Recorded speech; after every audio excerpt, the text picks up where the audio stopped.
Bonjour à tous et bienvenue sur D-News. Nous nous retrouvons aujourd'hui sur une émission spéciale. Un œuf de dinosaure a été retrouvé pas loin du musée Terra Amata, provoquant la stupéfaction des spécialistes présents sur place.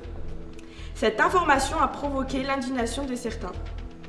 Nos journalistes sont partis enquêter au musée pour interroger les meilleurs scientifiques et nous accueillerons les témoignages des personnes ici présentes juste après le reportage. Bonjour Dorothée, récemment vous avez fait une découverte assez surprenante en jardinant près du musée de Terra Amata. Pouvez-vous nous en dire plus sur ce que vous avez trouvé? Bonjour, en effet j'habite à côté du musée de Terra Amata et en jardinant j'ai heurté un objet dur. Je l'ai donc sorti de terre et là j'ai réalisé que c'était un œuf, mais un œuf qui semblait étrange. Vraiment fascinant. Pourquoi avez-vous confié cette découverte au musée de Terra Amata? Tout d'abord, j'habite à côté du musée de Terra Amata, c'est là que j'ai trouvé cet objet. Et ensuite, le musée de Terra Amata est expert en matière d'archéologie. Il y a de nombreux archéologues qui vont pouvoir étudier cet objet et nous faire part de l'origine et de l'importance de cette trouvaille. Compréhensible. Comment le directeur de ce musée a-t-il réagi lorsque vous avez présenté l'œuf? Alors Bertrand Roussel, qui est le directeur du musée, a tout de suite donc examiné cet œuf. Il a aussitôt reconnu qu'il s'agissait d'un œuf de dinosaure. En revanche, il reste sceptique quant à l'endroit où j'ai pu trouver cet œuf, à savoir un jardin qui est attenant au site de Terra Amata. Intéressant. Comment avez-vous réagi à cette réticence? Je comprends ses doutes. En revanche, moi je suis sûre de l'authenticité de ma trouvaille. J'ai trouvé cet œuf dans mon jardin et mon jardin est à côté du site de Terra Amata. Donc je lui ai tout expliqué, où je l'ai trouvé précisément, comment je l'ai trouvé. Et maintenant cet œuf est entre de bonnes mains, dans les mains des spécialistes qui vont pouvoir faire toute la lumière sur cette découverte. Merci beaucoup Dorothée pour cette histoire fascinante. Nous avons hâte de voir comment cette histoire évoluera. Merci à vous et c'était un plaisir de vous faire part de ma découverte. Merci Dorothée. Au studio, Camille Scoop. Merci Laura. C'est donc en jardinant que Madame Curieuse a retrouvé l'œuf de dinosaure dans son jardin. Je transmets maintenant l'antenne à ma chère collègue Jeanne Kissetou, qui nous éclairera davantage sur le musée de cette découverte, en compagnie de Bertrand Roussel, directeur du musée d'archéologie de Nice. Madame Kissetou? Merci Camille, je suis en effet en compagnie de Bertrand Roussel. Bonjour Monsieur Roussel. Vous êtes directeur des musées d'archéologie de Nice, dont celui de Terra Amata, où nous nous trouvons. Pouvez-vous nous présenter les lieux? Bonjour Jeanne, nous nous trouvons aujourd'hui au musée de préhistoire de Terra Amata. Alors le musée de préhistoire de Terra Amata, il a été créé pour rendre compte du site archéologique de Terra Amata et il est construit exactement à l'endroit où a été fouillé en 1966 le site archéologique. Et ce site, il a livré au professeur Henri Delumlé et à ses équipes les traces d'un campement de courte durée qui date de 400 000 ans. Monsieur Roussel, pouvez-vous me dire pourquoi le musée de Terra Amata est aujourd'hui au cœur de l'attention? Et pourriez-vous me dire quelle était votre réaction quand Madame Curieuse vous a présenté sa découverte? Eh bien, la première réaction, c'est d'être extrêmement surpris. Lorsque Madame Curieuse m'a montré son œuf de dinosaure, soi-disant mise au jour à proximité de Terra Amata dans son jardin, j'ai été plus ou moins interloqué parce que, l'époque des dinosaures n'a rien à voir avec la préhistoire. Ce sont deux choses bien séparées et qui remontent à des millions d'années d'écart. En effet, cela est donc très surprenant. Pouvez-vous nous en dire plus sur vos doutes concernant l'origine de cet œuf? Mes doutes concernant l'origine de l'œuf, ils sont relativement simples. C'est-à-dire qu'il faut concevoir que d'un côté, on a l'époque qu'on appelle le secondaire, qui est une ère géologique extrêmement ancienne, et l'époque donc des dinosaures, entre 150 et 65 millions d'années. donc cette époque secondaire, et de l'autre côté, on a le site de Terra Amata qui date de 400 000 ans. Donc il paraît extrêmement surprenant, voire incongru, que l'on puisse trouver à proximité de Terra Amata des restes de dinosaures. De plus, on peut penser que ces restes ont été apportés, peut-être, par quelqu'un récemment et enfouis dans le jardin de Madame Curieuse. Intéressant. Pouvez-vous nous dire quelles sont les prochaines étapes pour déterminer l'origine de cet œuf? Bien, la prochaine étape constitue le fait de le montrer à une spécialiste, une paléontologue, qui s'appelle Patricia Valenci et qui peut-être pourra nous en dire plus sur la nature de cet objet. Merci beaucoup, Monsieur Roussel, pour ces éclaircissements. Nous attendons avec impatience les résultats de vos recherches. Merci beaucoup, Jeanne. Ce fut un grand plaisir d'être là. Merci, Monsieur Roussel, pour ces précisions. Chers Camille, je vous repasse l'antenne. Je pense que nous allons parler de paléontologie, n'est-ce pas? En effet, Jeanne, je vous remercie pour ce reportage avec Monsieur Roussel. Selon le directeur du musée, il est impossible que l'œuf de dinosaure ait été trouvé à Terra Amata. Cher collègue Thomas Tout-Terrain, vous allez éclairer nos lanternes grâce à la célèbre paléontologue chargée de déterminer l'espèce à laquelle appartient ce reptile. Thomas Tout-Terrain, c'est à vous. Bonjour Patricia, vous êtes paléontologue et docteur en préhistoire. Vous êtes connu à Terra Amata pour avoir étudié la faune. Quels animaux vivaient à la Terra Amata du temps de la préhistoire? Bonjour Monsieur Tout-Terrain. En effet, à Terra Amata, la faune est très riche. Nous avons retrouvé des ossements de mammifères qui ont été chassés et consommés par nos ancêtres préhistoriques. Il y avait des cerfs, des sangliers, mais aussi des animaux qui ont disparu, comme le rhinocéros de prairie ou l'éléphant antique qui était plus gros que l'éléphant actuel. On pouvait aussi trouver des oiseaux, des reptiles, comme la tortue d'Hermann, des lézards, des serpents. Tous ces animaux vivaient là il y a 400 000 ans à Terra Amata. Et comment était la région? La plage arrivait jusqu'au musée? C'est bien ça, la mer arrivait jusqu'au musée Terra Amata il y a 400 000 ans. Mais à l'époque des dinosaures, c'était totalement différent. À l'ère mésozoïque, c'est-à-dire entre moins 150 et moins 65 millions d'années, tout Nice et sa région étaient sous l'eau.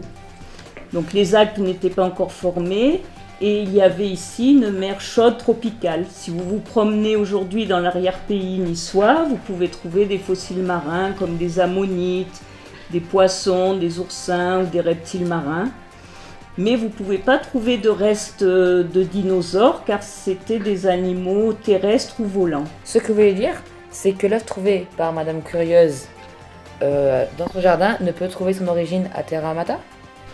Oui, en effet, je suis intriguée par sa provenance. Je suis d'accord avec Bertrand Roussel pour dire qu'il faut revoir l'endroit où il a été découvert. Mais en attendant, je vais d'abord l'étudier. C'est fascinant. Pouvez-vous nous décrire cet œuf et nous apporter plus d'informations sur le dinosaure qui l'a pondu?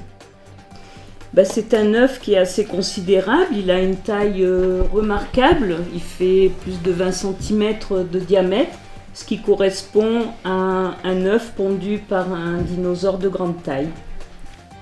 Intéressant. Pouvez-vous déterminer l'espèce de dinosaure à partir de cet œuf? Pas encore, nous devons mener des analyses précises sur cet œuf et j'espère nous pourrons obtenir des informations sur le mode de vie de ces dinosaures.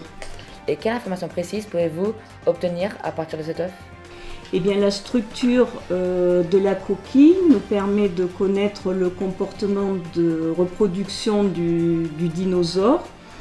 On pourra savoir par l'étude si la femelle dinosaure a pondu cet œuf à même le sol, sur la terre, ou si elle l'a pondu dans un nid recouvert de branchages, de feuillage ou de terre. C'est vraiment passionnant. Quel examen allez-vous mener afin d'obtenir plus d'informations sur cet œuf? Eh bien, ce qui est intéressant aussi, c'est de dater ce fossile. Ce sont des informations qui sont recherchées par les paléontologues. Il y a plusieurs méthodes de datation, mais personnellement, je travaille sur l'anatomie comparée. Pourriez-vous nous expliquer ce qu'est l'anatomie comparée et pourquoi elle entre en jeu dans l'étude du fossile? L'anatomie comparée nous permet de confronter les caractéristiques de cet œuf avec celles d'autres œufs, d'autres fossiles bien datés. Par exemple, nous pourrons le comparer avec les œufs de dinosaures qui ont été trouvés près d'Aix-en-Provence et qui sont datés de la fin du Mésozoïque à la fin du Crétacé. Et s'il y a des similarités, nous pourrons peut-être donner l'espèce et le mode de vie de ce dinosaure. Mais nous restons avec Bertrand Roussel un peu sceptiques et nous irons voir le sédiment dans lequel l'œuf a été trouvé. Et nous aimerions voir si nous pouvons dater également le sédiment, car nous nous demandons si cet œuf trouvé par Madame Curieuse est vraiment en place. Merci beaucoup Patricia pour cette conversation très enrichissante. Je suis sûre que vos découvertes continueront d'éclairer notre connaissance des dinosaures.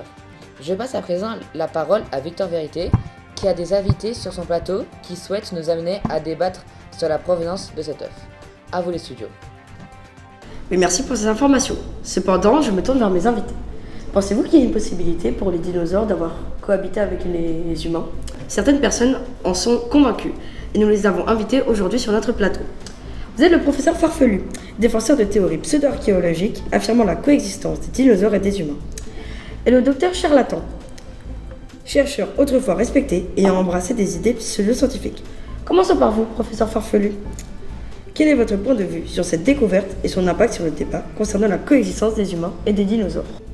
Cette découverte est un véritable coup de tonnerre dans le débat de notre passé préhistorique. Cet œuf de dinosaure est une preuve concrète, irréfutable même, de notre interaction avec ces créatures anciennes. Elle confirme ce que j'ai toujours défendu. Les dinosaures ont bien coexisté avec les humains, et cette découverte en est la preuve tangible. Merci. Professeur Charlatan, vous avez une perspective plus nuancée sur cette découverte. Pourriez-vous développer votre point de vue? Absolument, merci à tous. Cette découverte est indéniablement fascinante, mais nous devons l'analyser avec une approche critique. En tant que scientifique, je m'efforce de maintenir des normes rigoureuses en termes de méthode et il faut considérer toutes les explications possibles avant de tirer des conclusions définitives. Professeur Farfelu, comment répondez-vous aux critiques selon lesquelles vos théories manquent de preuves solides? Je comprends ces critiques, mais je pense qu'elles négligent toutes les preuves que nous avons accumulées au fil du temps. Des artefacts, des récits historiques et maintenant cet œuf de dinosaure. Toutes ces preuves reviennent à la même conclusion. Les humains et les dinosaures ont bien coexisté ensemble à la même époque et en même temps sur cette terre. Docteur Charlatan, en tant que chercheur autrefois respecté, certains vous accusent d'avoir abandonné la rigueur scientifique. Quelle est votre réponse à cela? Je comprends ces préoccupations, mais je tiens à souligner que ma transition vers des idées plus alternatives ne signifie pas que j'ai abandonné la rigueur. Au contraire, je crois fermement dans l'importance de la méthode scientifique dans mon évaluation des théories. Mon expérience m'a simplement ouvert les yeux sur les limites de la pensée conventionnelle et m'a appris à explorer de nouvelles idées. Merci à nos invités pour cet échange stimulant. Il est évident que cette découverte soulève des questions complexes et suscite un débat animé sur notre compréhension de l'histoire de la vie sur Terre. Maintenant, nous allons passer à deux autres intervenants. Le père Gabriel Gospel, un pasteur charismatique, défenseur du créationnisme, et Lise Buzz, une journaliste sensationnaliste, toujours à la recherche de scoops et de controverses. Commençons par vous, monsieur père Gabriel Gospel. Quel est votre avis sur cette découverte et comment cela s'inscrit-il dans votre vision du monde? Bonjour Victor. Tout d'abord, je tiens à dire que cette découverte est une véritable bénédiction. Elle confirme que tout ce que nous apprend la Bible depuis des siècles. Que Dieu a créé toutes les formes de vie sur Terre, y compris les dinosaures, et que cet œuf est la preuve tangible de la véracité en la création divine. Merci père. Lise, en tant que journaliste, comment percevez-vous cette découverte et quel est votre angle d'approche? Bonjour, pour moi cette découverte est une aubaine journalistique. Elle va certainement attirer l'attention du public et générer beaucoup de débats. En tant que journaliste sensationnaliste, je suis toujours à la recherche de sujets captivants. Et cette découverte ne manque pas de potentiel pour susciter l'engagement et la controverse. Merci. Père Gabriel, Certains scientifiques pourraient contester votre interprétation religieuse de cette découverte. Comment répondez-vous à ces critiques?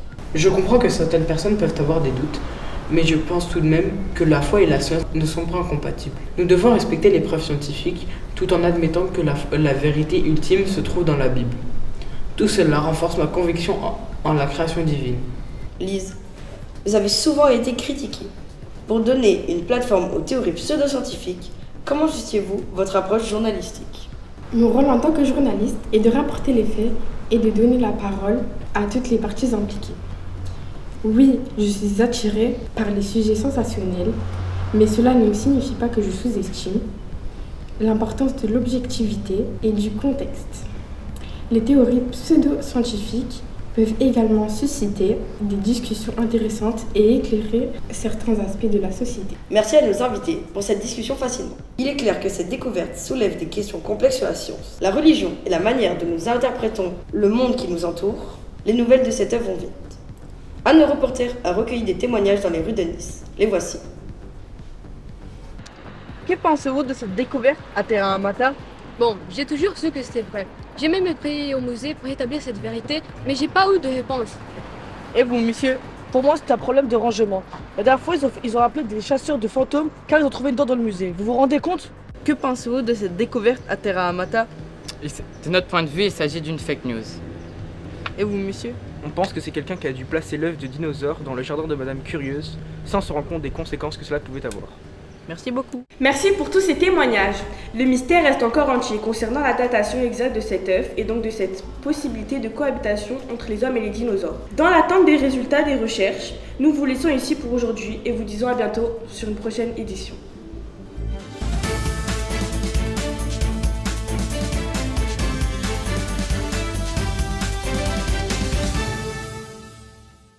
Évidemment que les dinosaures n'ont jamais rencontré d'hommes préhistoriques. Il n'y en avait bien sûr aucun à Terra Amata. Les dinosaures appartiennent à une époque qu'on appelle le secondaire, qui est extrêmement ancien, alors que les hommes appartiennent au quaternaire. Et ça n'a rien à voir.